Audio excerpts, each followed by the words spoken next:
দর্শক, এই মুহূর্তে রয়েছে আমরা হাজারীবাগ যে গরুর হাটটি, সেই গরুর হাটের যেই বর্তমান চিত্র সেটি আপনাদেরকে দেখানোর চেষ্টা করছি। যে এই গরুর হাটের বর্তমান পরিস্থিতি 24 ঘন্টার মধ্যে এই হাটের বর্জ্য এগুলো পরিষ্কার করার কথা থাকলেও এখন পর্যন্ত কিন্তু তারা শেষ করতে পারেনি। এখানে এই যে গরুর গোবর এবং খড় পড়ে থাকতে দেখা যাচ্ছে, যেগুলো এখনো নোংরা হয়ে পড়ে আছে। এবং আপনাদেরকে আমি দেখাচ্ছি যে গরুর গোবরগুলো এখানে কিন্তু স্তূপ করে রাখা হয়েছে, যেখান থেকে আসলে ক্ষতিকর বিষাক্ত গন্ধ ছড়িয়ে পড়ছে, এবং যা এই এলাকার জন্য এবং এলাকার সাধারণ মানুষের জন্য অত্যন্ত ক্ষতিকারক। এই হচ্ছে হাজারীবাগ হাটের পরিস্থিতি। এবং বাহিরে, গেটের ঠিক বাহিরেই কিন্তু এখানেও অনেক বর্জ্য এখানে পড়ে আছে।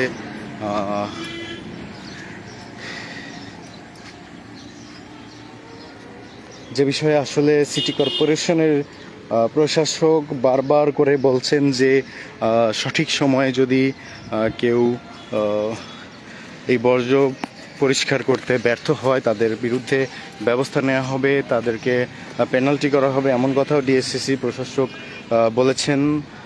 কিন্তু এত আলটিমেটাম দেওয়ার পরেও আমরা দেখতে পাচ্ছি যে এখন পর্যন্ত কিন্তু হাজারীবাগের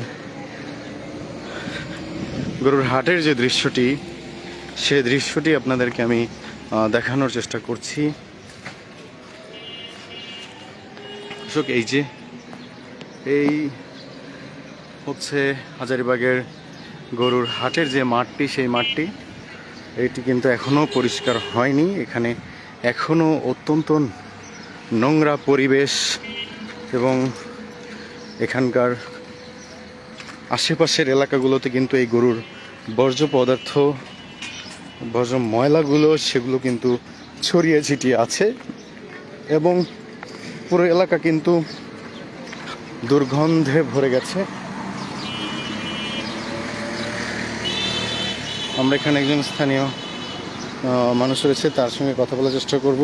যে আসলে চাচা, এখানে গরুর হাট হয়েছিল, তো গরুর হাটের ময়লাগুলো পরিষ্কার করার কথা ছিল হাটের কর্তৃপক্ষের, এখনো তারা এটা করেনি। মানে কালকে পরশু 3 দিন ধরে ময়লা নিতেই আছে, এগুলো তো কাছাইতে আছে, আস্তে আস্তে দেখতে আছে। কিন্তু তারা তো বলেছিল 24 ঘন্টার মধ্যেই সব ময়লা পরিষ্কার করে বলছিল, কিন্তু 3 দিন ধরে তো নিতেই আছে, দেখি এটা সবই নিছে। তো এখন এই খেরকুড়াগুলো রয়ে গেছে, এখন এইগুলো আবার ঝাড়ুদার আইব, ওরা বলে করবে, সিটি কর্পোরেশনের ঝাড়ুদার, ওরা আইব, ওরা করিয়ে নেবে। হয় আহে তো দুয়ারের লগলা কাইয়ে করে, কাইলও করছে।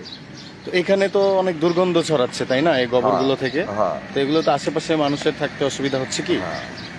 গরমে আরো খারাপ লাগে, মানুষ এমনি হয়ে যেতে হতাশ হয়ে যেতে, গরমে খুব খারাপ লাগে। এটা বট গাছের নিচে বসে বাতাস কারণে গন্ধ খারাপ লাগে। ঘরের ভিতরে টেকা যায় না গরমে। একজন সাধারণ মানুষ কিন্তু বলছিলেন যে এখানে গন্ধে তারা টিকতে পারছেন না, তাদের অত্যন্ত নিঃশ্বাস নিতে তাদের অনেক অসুবিধা হচ্ছে। এই হচ্ছে বর্তমান পরিস্থিতি, আপনাদেরকে দেখানোর চেষ্টা করছি যে 24 ঘন্টার মধ্যেও কিন্তু এখন পর্যন্ত হাটের যে বর্জ্য সেগুলো কিন্তু পরিষ্কার হয়নি। এভাবেই এখনও রাস্তার দুপাশেই কিন্তু গরুর হাটের যে বর্জ্যগুলো সেগুলো এভাবেই ছড়িয়ে ছিটিয়ে আছে।